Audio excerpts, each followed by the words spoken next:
दीक्षांत समारोह के मुख्य अतिथि एवं विश्वविद्यालय अनुदान आयोग के माननीय उपाध्यक्ष प्रोफेसर दीपक कुमार श्रीवास्तव जी, उत्तर प्रदेश में माननीय उच्च शिक्षा मंत्री श्री योगेंद्र उपाध्याय जी,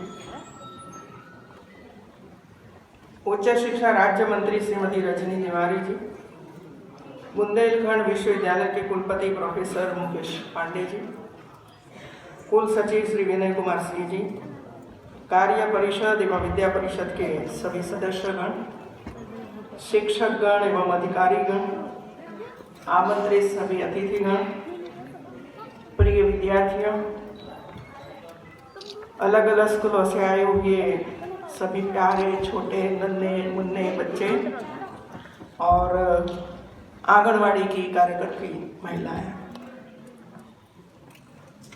शौर्य और पराक्रम की भूमि झांसी पर स्थित इस बुंदेलखंड विश्वविद्यालय के 27वें दीक्षांत समारोह में आप सभी के बीच उपस्थित होकर मुझे बहुत ही खुशी हुई है।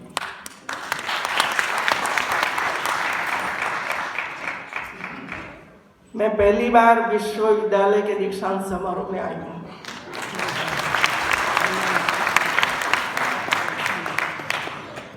पता नहीं कौन से कारण बीच में आ जाते हैं, तो एक ही विश्वविद्यालय छूट गया। मैं देश की ऐसी महान धरती को प्रणाम करती हूँ जहाँ रानी लक्ष्मीबाई, वीरांगना झलकारी बाई, बुंदेलो चंदेलो बुंदेलो, वीर आल्हा उदल तथा अन्य वीर नायक नायिकाओं का शौर्य और पराक्रम विद्यमान है। आज कई विद्यार्थियों को गोल्ड मेडल या तो अलग अलग प्रकार के मेडल दिए गए हैं। सभी विद्यार्थियों को मैं बहुत बहुत बधाई देती हूँ। मेडल प्राप्त करना एक गौरव की बात होती है मित्रों, लेकिन मैं मानती हूँ मेडल मिले न मिले,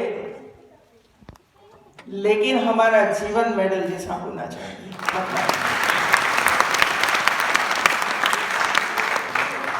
एक आदर्श भारतीय बनकर पूरे विश्व को चमकाना है, वो ही मेडल है हमारे लिए।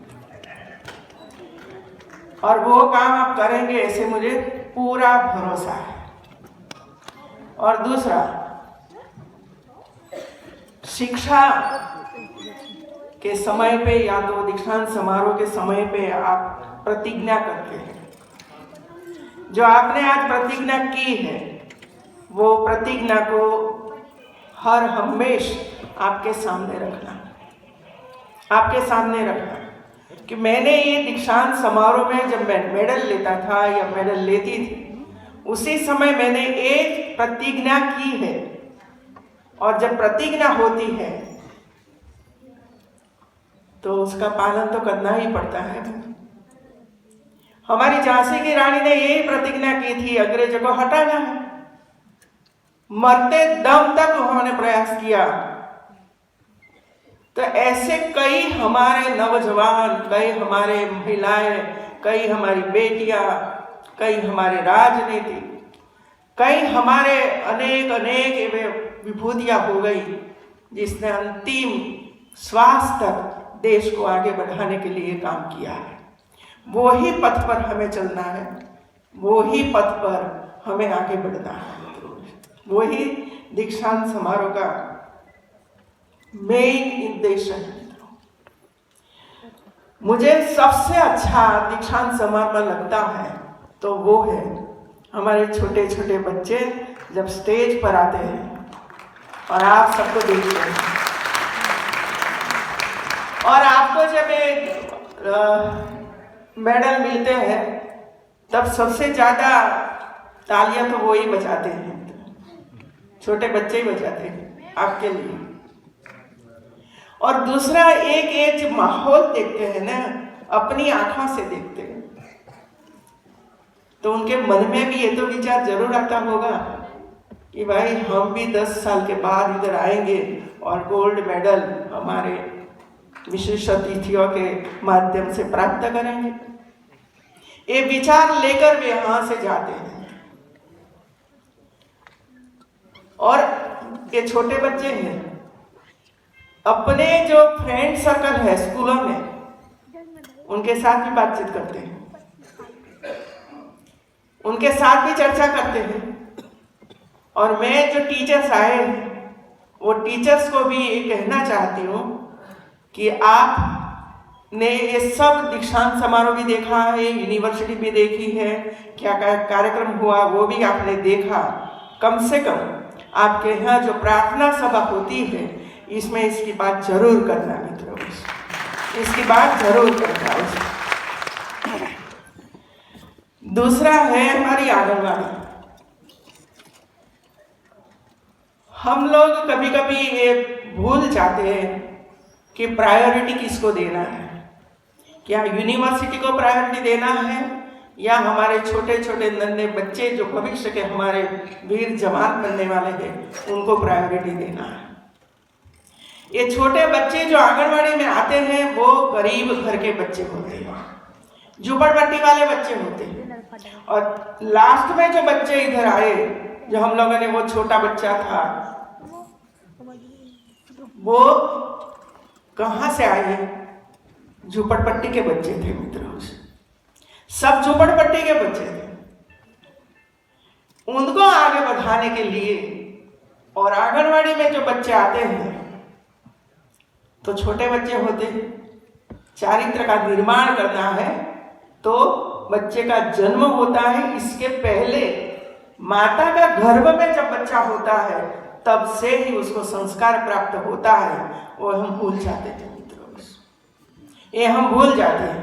और इसी वजह से कई यूनिवर्सिटी को मैंने ये बताया है कि आप गर्भ संस्कार का कोर्स तैयार करिए और हमारी जितनी बेटियां हैं उनको सिखाइए कि 9 महीना जब हमारे पेट में बच्चा पलता है उसी समय हमें क्या करना चाहिए, क्या खाना चाहिए, कैसे विचार करना चाहिए, कैसे एक्सरसाइज करनी चाहिए, कैसे आचार विचार करना चाहिए, कैसे फिल्में देखनी चाहिए, कैसे बुक पढ़नी चाहिए, कि जिसकी वजह से हमारे बच्चे जो गर्भ में पलते हैं वो भी एक संस्कारी बच्चा बनकर ही उसका जन्म।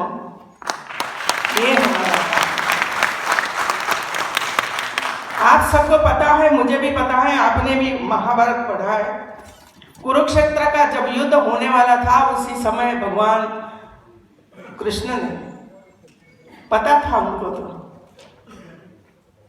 धर्म और धर्म का युद्ध होने वाला है और इसमें एक ऐसी की घटना आएगी जो युद्ध लड़ना पड़ेगा।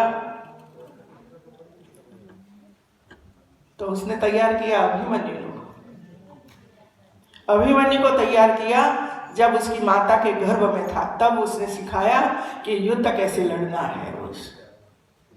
मतलब ये हुआ, हम सब समझते हैं कि ये है हमारे यहाँ, लेकिन अमल में कुछ नहीं।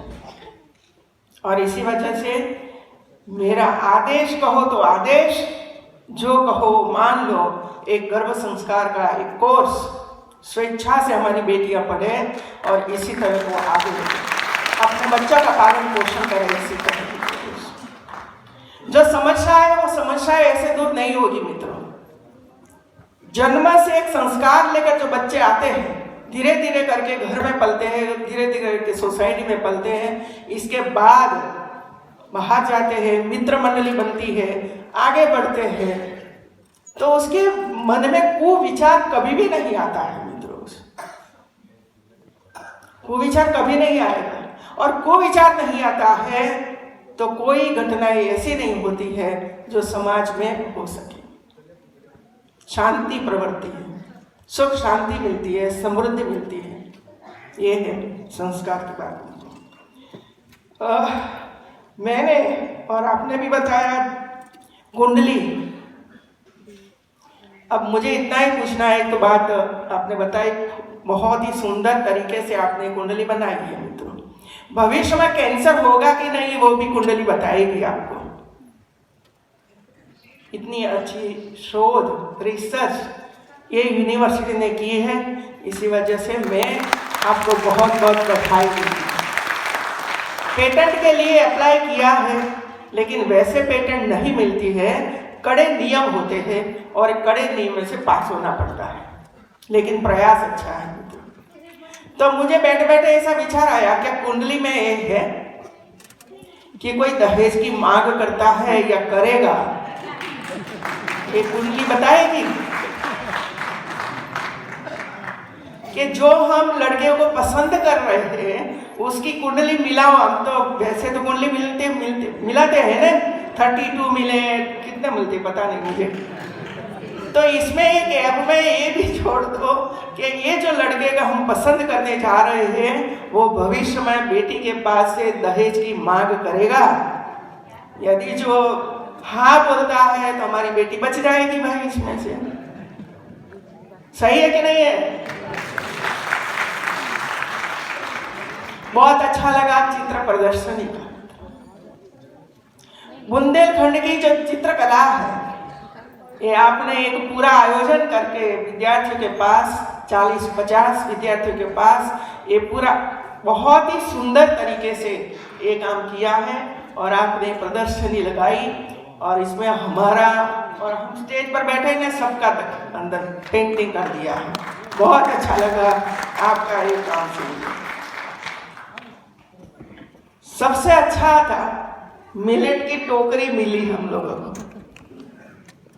मिलेट की टोकरी देखिए, बोलते रहते थे, हमारे प्रधानमंत्री ने कहा कि 2023 के साल पूरे विश्व के लिए एक मिलेट वर्ष के रूप में मनाया जाएगा। लेकिन ये बोलने तक नहीं रहना चाहिए। मैंने आज तक जितने दीक्षांत समारोह में मैं उपस्थित रही हूँ इसमें 1 पॉइंट प्रोग्राम भी मैंने रखा था मिलेट। अभी आपके हॉस्टल है तो भाई मिलेट वहां पहुंचना चाहिए, हॉस्टल में ये पकना चाहिए, घर में उसकी शुरुआत होनी चाहिए, कोई बुक बननी चाहिए, रेसिपी बननी चाहिए, बच्चों को सिखाना चाहिए। यही काम है मित्रों। जब एक कोई विषय हमारे सामने, देश के सामने जब रखते हैं तो ये विषय रखा बस वो खत्म हो गया, ऐसा नहीं होना चाहिए, लेकिन उसको आगे बढ़ाने के लिए प्रयास करना चाहिए। मैंने आपने जितने व्यंजन बनाए और वहां डिस्प्ले किया इसमें से काफी चखा नहीं, खाया, हम लोगों ने खाया। और ये हमारे जो बच्चे आए ना उनको भी लड्डू दिया साथ में। वो सोच होनी चाहिए हमारी मित्रों। और आंगनवाड़ी की महिलाएं आई, अब उनको भी ये सीखना पड़ेगा मिलेट में से कैसे व्यंजन बनाया जाए। और आपके यहाँ जो बच्चे आते हैं छोटे छोटे उनको भी ये बनाना है। कुपोषण रहेगा ही नहीं, खत्म हो जाएगा। हमारे पूर्वज खाते थे सब कुछ, लेकिन गेहूं आ गया बस ले लिया गेहूं और खाने का शुरू कर दिया, उगाने का शुरू कर दिया। और सबसे ज्यादा गेहूं यूपी और मध्य प्रदेश में होता है, सबसे ज्यादा। अब छोड़िए, अब धीरे धीरे करते आधा एकड़ में, 1 एकड़ में ये सब कुछ करिए मित्रों। हमारे किसान भी इसमें लगे हैं और सबसे पूरा विश्व हमारे पास से मिलेट की मांग कर रहा है, मिलेट की मांग कर रहा है। शायद आपने अभी जो लास्ट में मन की बात प्रधानमंत्री जी ने कही, कितने लोगों ने सुनी मुझे बताइए। मैं तो ये मानती हूं कि जब भी प्रधानमंत्री की मन की बात आती है रिकॉर्ड कर दीजिए और फिर हमारे स्टूडेंट को ऐसे ही हॉल में बिठाकर मन की बात सुनाइए मित्रों। इतनी नई नई जानकारियां हमारे सामने वो रखते हैं। अब एक मिलेट की बात जब कही तो ये मन की बात में मैंने सुना तो कई रेस्टोरेंट शुरू हो गई मिलेट की, मिलेट रेस्टोरेंट। और ये हमारे युवा कर रहे हैं। क्या इसमें रोजगार नहीं मिलेगा आपको? कि छोटी सी जगह लेकर यदि कोई लड्डू ही बना देते हो तो भी लोग ले जाएंगे, भाई लड्डू तैयार, ले लो, चलो खाओ। तो इसमें से काफी ऐसी चीजें हैं जो हमें हमारे प्रधानमंत्री दिशा निर्देश करते रहते हैं कि ये खा, ये खाओ, ये करो, ये करो। कल एक लाहरी बाई मध्य प्रदेश की, उनके बारे में मैं सुनती थी।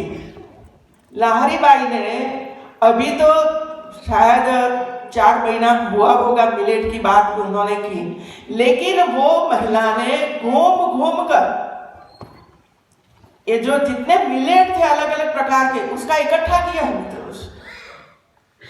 और वो बेच रही है, सीड के रूप में वो बेच रही है, और किसान उनके घर पर जाकर ये सीड ले रहे हैं। तो ऐसी अनपढ़ हमारी माता है, उनको ये पकड़ लेती है कि हमारे लिए तो बहुत अच्छा है, चलो इसके और बात आगे बढ़ो, ये काम करो। तो ऐसी हमारी महिलाएं जो काम कर रही है, उनके बारे में भी हमें बताया जाता है मित्रों। एक बात है, चित्रकूट, झांसी, अलग अलग स्थानों पर 5 के 6 स्थानों पर डिफेंस कॉरिडोर शुरू हो रहा है। सेना के लिए जो साधन चाहिए, वो साधन अलग अलग स्थान पर बनाने के लिए भारत सरकार ने, डिफेंस मंत्रालय ने एक काम शुरू किया है। एक इधर, मुझे पता नहीं कि क्या क्या बनाने वाले हैं, लेकिन मेरी सुझाव है कि जो साधन वहाँ बनाने वाले हैं, उनकी टेक्नोलॉजी ये हमारे स्टूडेंट्स को सिखाना चाहिए यूनिवर्सिटी में, तभी रोजगार मिलेगा ना उसको। तो उसका स्टडी करिए मित्रों, और अब अध्यापक स्टडी करें कि कौन से साधन झांसी में बनने वाले हैं, कौन से साधन चित्रकूट में बनने वाले हैं, कौन से साधन कानपुर में बनने वाले हैं, कहाँ लखनऊ में बनने वाले हैं, अलीगढ़ में बनने वाले हैं। तो ये साधन की जो टेक्नोलॉजी है, वो टेक्नोलॉजी हमें हमारे स्टूडेंट्स को सिखाना पड़ेगा। मतलब ये हुआ कि हमें कोर्स शुरू करना पड़ेगा और विद्यार्थी को एडमिशन देकर ऐसी लैब बनाकर आगे बढ़ना पड़ेगा मित्रों। ऐसा मत सोचिए कि ये तो भारत सरकार बनाने वाले, वो तो बनाएंगे, लेकिन रोजगार कब मिलेगा स्टूडेंट्स को? जब वो सीख कर बाहर निकलेगा, और जब इंटरव्यू होगा और उनको पता चलेगा कि वो ठीक है, वो साधन उसको वो चला सकता है, तो उसको रोजगार मिल सकता है। तो आधुनिक टेक्नोलॉजी के माध्यम से जितने भी साधन बन रहे हैं, वो साधन हमारी यूनिवर्सिटियों में भी बने, उसकी शिक्षा प्राप्त करें हमारे विद्यार्थी और आगे बढ़े, इसके लिए प्रयास करना चाहिए मित्रों। दूसरा है, मैं अभी 2 दिन पहले पुणे में गई थी। पुणे में 2 यूनिवर्सिटियों मैंने देखी, एक थी MIT विश्वविद्यालय और दूसरी थी सिम्बोसिस, और लगभग 8-9 विश्वविद्यालयों के VC ने मैं वहाँ भेजा था। तो VC और मैं सब जब यूनिवर्सिटी हम लोग देखते हैं तो कितना अद्भुत काम हो रहा है, और वो समझकर यूनिवर्सिटी में वापस आते हैं, और हमारी यूनिवर्सिटी में भी ऐसा होना चाहिए। मैं जब सिम्बोसिस यूनिवर्सिटी देखने के लिए गई, हमारे यहाँ भी मीडिया सेंटर होता है और ये मीडिया वाला सब कुछ सीखते हैं, लेकिन वहाँ का जो मीडिया सेंटर था, ये मीडिया सेंटर ऐसा बनाया था वे लोगों ने, वहाँ पिक्चर बनते हैं मित्रों, यूनिवर्सिटी में पिक्चर बनते हैं, और जो फिल्म बनाने वाले लोग हैं ये वहाँ आते हैं, और फिल्म स्टार सब लोग आते हैं और पिक्चर बनता है। इसमें काफी कोई खर्च नहीं है मित्रों, लेकिन एक सोच चाहिए कि हम हमारी लैब कैसे बनाएं, धीरे धीरे करके उसका कैसे एक्सपांशन करें कि जिसकी वजह से आसपास के विद्यार्थियों को रोजगार भी मिले और इसमें हिस्सा लेने का आनंद भी मिले मित्रों। दूसरा, मैंने हॉस्टल देखे मित्रों। हॉस्टल 3 प्रकार के हॉस्टल वहां थे। इंटरनेशनल हॉस्टल, क्योंकि जो विदेश से जो विद्यार्थी आते हैं वो हॉस्टल में रहते हैं, और महाराष्ट्र के अलावा जो अलग अलग राज्यों से विद्यार्थी आते हैं तो उसके लिए अलग हॉस्टल थी, और लोकल मतलब महाराष्ट्र के विद्यार्थी जो इसमें रहना चाहते हैं तो उसके लिए अलग हॉस्टल थी। हॉस्टल का रूम देखा मित्रों, इंटरनेशनल हॉस्टल थी और जो राज्य सरकार की जो स्टेट की हॉस्टल थी, इसमें हमारी परंपरा, हमारा क्राफ्ट, हमारी डिजाइन, हमारी सांस्कृतिक प्रवृत्तियां ये हॉस्टल के रूम में दिखाई थी मित्रों, हॉस्टल की रूम में दिखाई थी। आप सोचिए, क्राफ्ट भी वहां था, छोटे छोटे जो साधन थे वो भी वहां डिस्प्ले किए हुए थे कि हम क्या क्या बना रहे हैं। मान लो कि अलीगढ़ तो ताला बनाते तो छोटा ताला भी वहां था। आगरा की जो वो बनाते हैं ना, वो पत्थर पर कोतरनी करके, तो वो भी डिस्प्ले वहां हुआ था। क्राफ्ट की चद्दर थी, बेडशीट थी और दीवार पर लटका हुआ कई साधन थे। और जैसे हम एंटर किया तो मैंने कहा कि ये तो राजस्थान का है। जैसे अंदर गए तुरंत सब देखकर मैंने कहा तो राजस्थान वाला है। तो राजस्थान की झलक वहां दिखाई पड़ती थी। और वो इंटरनेशनल स्टूडेंट्स इसमें रहते हैं 5 साल, तो ये सीख कर जाते हैं कि हमारा देश कैसा है, हमारे देश में क्या क्या है। तो हम बनाते तो है सब कुछ, लेकिन डिस्प्ले जिस तरह करना चाहिए ये हम नहीं सोच सकते हैं मित्रों।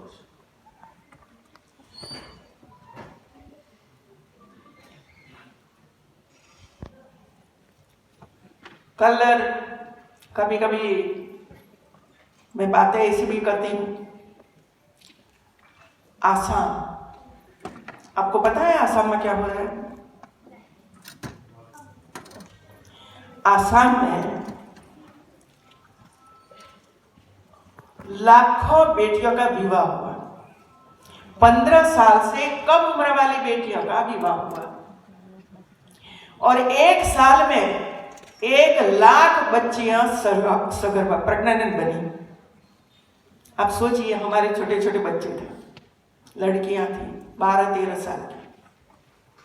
क्या ये 12-13 साल की बेटियां का हम विवाह करते हैं, क्या धक्का नहीं लगता है अंदर? मुख्यमंत्री ने जितने लोगों ने बाल विवाह किया था सब लोगों को पकड़ा, FIR दर्ज करवाई। कानून है, कानून का उल्लंघन कोई भी नहीं कर सकता है मित्रों। अब 1 लाख बच्चियां, 12 साल की, 13 साल की, 14 साल की, 15 साल की बेटियां प्रेग्नेंट बनकर जब बच्चे का जन्म देगा तो कितने बच्चे बचेंगे, कितनी मां बचेगी? 50% का आंकड़ा वो लोग बोलते थे, जो चर्चा करते थे वे लोग, 50% बेटियां मर जाती, बच्चे मर जाते हैं।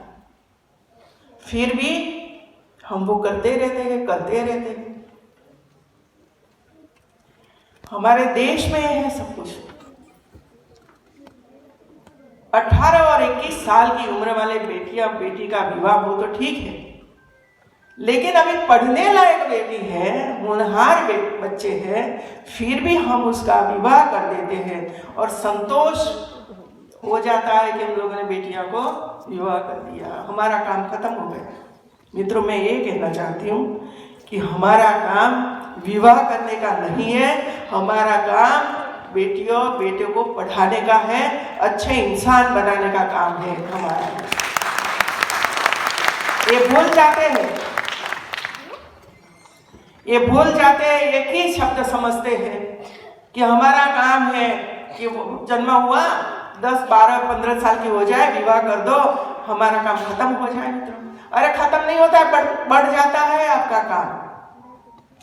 और कानून में हमारे अधिकारी बैठे हैं इधर, और मैं रिक्वेस्ट करना चाहती हूँ, DM हो, SP हो, कोई भी हो, कमिश्नर हो, कोई बेटा बेटी का बाल विवाह नहीं होना चाहिए। आप रुकवाइए मित्रों, आप रुकवाइए। ये मत सोचो कि कोई एप्लीकेशन करे और हम जाकर उसका विवाह बंद करवाए। कोई भी ज्ञाति का हो, कोई भी बड़े लोग हो, मत सोचिए, सोचिए सिर्फ बेटी की जिंदगी सोचिए और उसको बंद करवाइए मित्रों। वही शिक्षा है हमारी। किसी का जीवन हम कैसे बर्बाद कर सकते हैं मित्रों। और कल जब ये मैंने सब सुना आसाम का, तब मुझे लगा कि मैं तो बोलती रहती हूँ बाल विवाह होना ही नहीं चाहिए, बंद करवाइए। और यूनिवर्सिटी का एक काम भी है, आप ये आंदोलन करके चलाइए आंदोलन, बाल विवाह बंद करो, बाल विवाह बंद करो, दहेज बंद करो, दहेज बंद करो करके चलाइए आंदोलन। क्यों नहीं चलाते हो आप सब लोग? घर में भी चलाइए मित्रों। छोटी बहन का विवाह लेते हैं तो मना करिए पिताजी को, नहीं होगा ये, खड़े हो जाइए सामने। वही शिक्षा है मित्रों। समस्या वैसे कभी दूर नहीं हो सकती है मित्रों। इसके लिए युवा युवतियां खड़ी हो जाए। आज आंगनवाड़ी केंद्र को लिए यूनिवर्सिटी के माध्यम से उनको कुछ साधन मिले हैं मित्रों। आज तक लगभग यूनिवर्सिटियों और इसके साथ एफिलेटेड कॉलेजों के माध्यम से 3000 से ज्यादा आंगनवाड़ी में ऐसे साधन पहुंचे हैं मित्रों। ये सिर्फ न सिर्फ यूनिवर्सिटी ने काम किया है मित्रों, कोई सरकारी खर्च नहीं है इसमें। कॉलेज और यूनिवर्सिटी सबने मिलकर किया है। ये बच्चे आते हैं, जरा चेयर में बैठे तो सही भाई, लिखने के लिए टेबल तो चाहिए कि ना चाहिए मित्रों।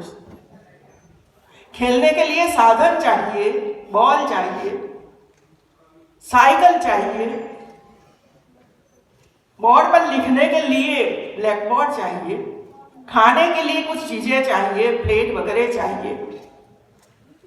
और सबसे अच्छा है कि सब कुछ जब आंगनबाड़ी में मिलता है तब संख्या बढ़ जाती है मित्रों।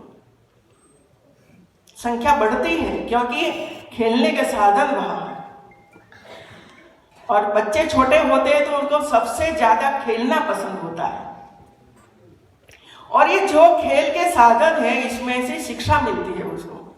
बॉल है तो आकार कैसा है, कलर कैसा है, ये चेयर का कलर कैसा है, ये ज्ञान है इसमें से, और कुछ करने की जरूरत नहीं है मित्रों। ऐसी सारी चीजें बच्चों को दी है कि वे लोग वो देखकर ही सीख जाएंगे और आगे बढ़ेंगे मित्रों। और इसकी वजह से हमारी आंगनवाड़ियों को आज यूनिवर्सिटी के माध्यम से ऐसे साधन प्राप्त हुए हैं। मैं आंगनवाड़ी कार्यकर्त्री को इतना ही कहूंगी कि आप उसका मैक्सिमम उपयोग कीजिए, सबसे ज्यादा उपयोग करिए। सबको बिठाने की जरूरत नहीं। एक कॉर्नर पर बच्चे खेलेंगे, कोई कॉर्नर पर संगीत होगा, कोई कॉर्नर पर बच्चे बैठकर कुर्सी में बैठकर लिख पाएंगे, तो कोई बच्चे बॉल खेलेंगे। अलग अलग प्रकार की प्रवृत्तियां बच्चों को दे दोगे तो बच्चे प्यार से, आनंद से वो सीख जाएंगे मित्रों। उसका ग्रास्पिंग पावर हमारे से भी ज़्यादा होता है। और इसकी वजह से ये काम आपने आंगनवाड़ी को दिया है, इसी वजह से मैं यूनिवर्सिटी को भी धन्यवाद देती हूँ। और लास्ट में कई बुक तैयार की आप लोगों ने, लेखकों ने की, अध्यापकों भी पढ़ाना तो काम है ही, लेकिन हमारे यहाँ जो सर्वश्रेष्ठ प्रवृत्तियां होती रहती हैं इसका भी लेखन कार्य हो। क्योंकि नेक एक्रेडिटेशन में ये क्या पब्लिश किया आपने, इंटरनेशनल पब्लिशन क्या हुआ आपका, ये सब दिखाई पड़ता है, वो ढूंढते हैं मित्रों।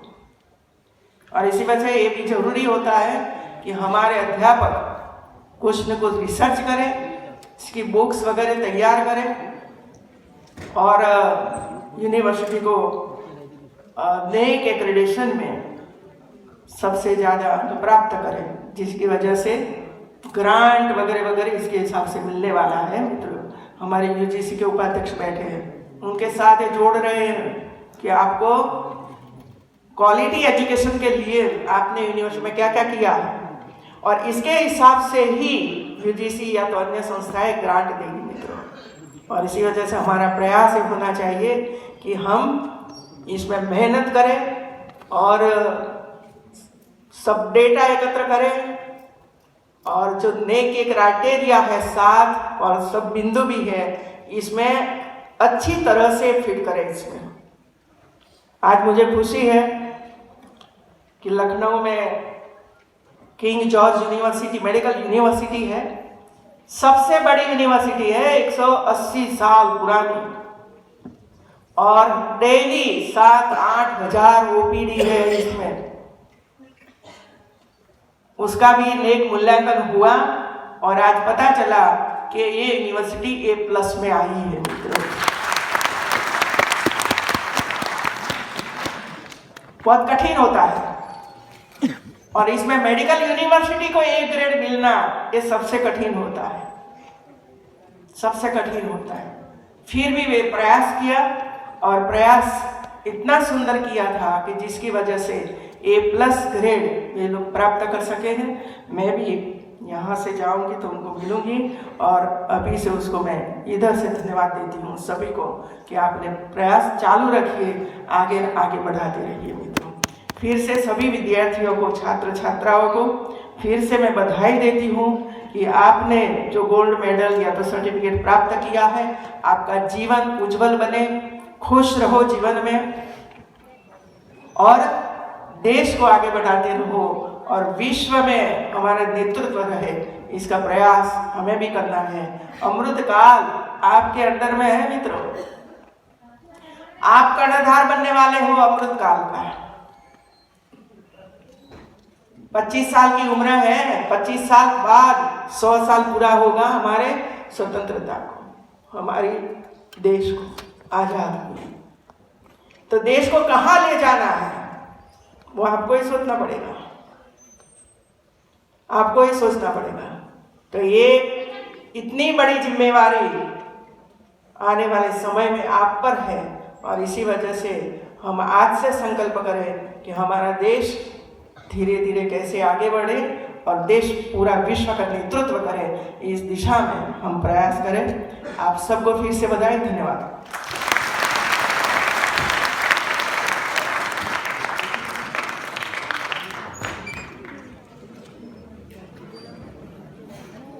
धन्यवाद महोदया।